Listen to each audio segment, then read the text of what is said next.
G'day, I'm Fritz and welcome back to Landscape Photography in 3 minutes. Today we're going to tackle the subject of photographing landscapes in fast changing light. This is the kind of lighting conditions that I'm used to shooting in because the kinds of images that I really love to capture are moving light across rolling hills. I don't know why, that's just something that really appeals to me. So I've had a bit of experience with this and I've got a few tips for you on how to deal with this kind of situation because it can be quite stressful. It kind of takes the peace and tranquility element of landscape photography out of the whole equation. So the first tip I have for you is, if possible, shoot handheld.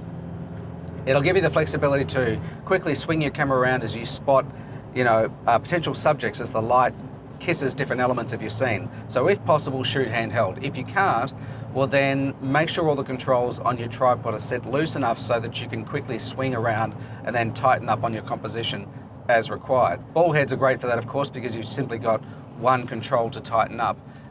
Peak Design's sort of hybrid head is also very good for that. I'm a big fan of the Peak Design travel tripod. But yeah, if you can, shoot handheld. And that leads to the second tip, which is closely related to the first, and that is to save yourself having to manipulate controls with each composition that you have as the light is changing. Try to set a couple of fixed aspects of your exposure triangle. So decide on an aperture ahead of time that you're going to shoot with, and leave that. Decide on a minimum shutter speed, especially if you're hand holding. That's what you should always be doing if you're hand holding. And that, of course, is dependent on your lens. And we've talked about that in the previous episode. I think it was number 3 in this series about shutter speed. So set those two first and then just let your camera decide the ISO automatically. Now, if you think that based on the conditions that you have that it's heavily under or overexposing, then just set your exposure compensation to deal with that rather than having to manually tweak your ISO all the time.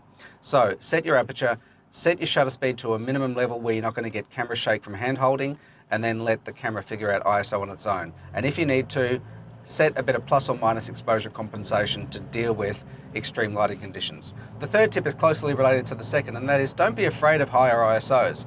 If you're shooting a reasonably modern camera, they have an incredible capacity to deal with higher ISOs. And I mean, don't be so hung up on grain anyway, or digital noise. Back when I was shooting film, grain was just a byproduct of photography.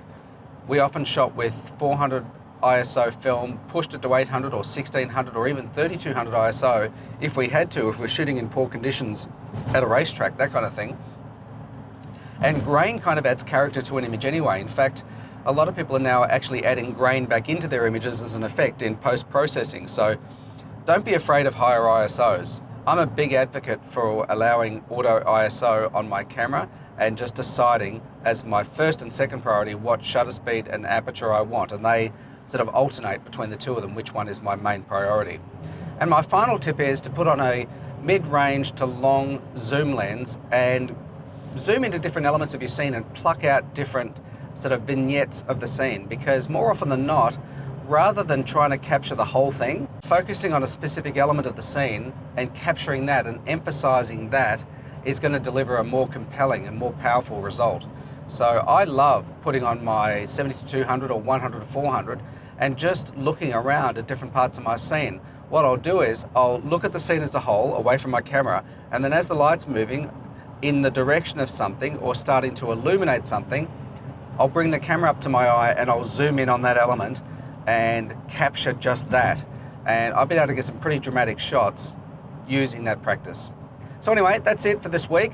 A few ideas on how to deal with fast changing light in landscape photography. Hopefully you found it useful. If you did, please give this video a thumbs up, subscribe if you haven't already, and I will see you in the next video. Bye for now.